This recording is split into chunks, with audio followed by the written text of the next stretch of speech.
যেদিন Neymar football থেকে বিদায় নেবে সেদিন শুধু একটা খেলোয়াড় বিদায় নেবে না, বিদায় নেবে লক্ষ লক্ষ মানুষের স্বপ্ন, রাত জাগা আর হাসি কান্না মেশানো স্মৃতি।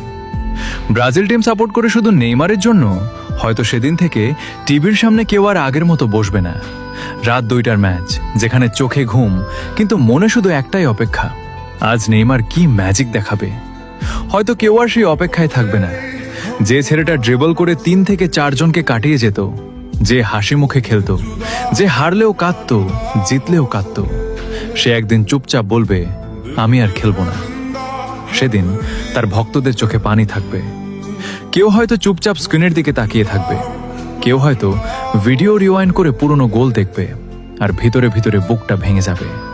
কারণ নেইমার শুধু একজন ফুটবলার না, সে একটা অনুভূতি যার সাথে জড়িয়ে আছে হাজারো মানুষের কৈশোর, ভালোবাসা আর পাগলামি।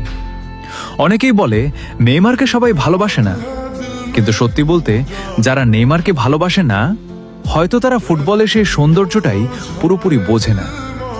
নেইমার, তুমি যখন বিদায় নেবে তখন স্টেডিয়াম হয়তো চুপ থাকবে, কিন্তু তোমার ভক্তদের হৃদয়ে তখন ঝড় চলবে। কারণ কিংবদন্তিরা কখনো হারিয়ে যায় না, তারা থেকে যায় প্রতিটা ড্রিবলে, প্রতিটা স্মৃতিতে, প্রতিটা ভালোবাসায়।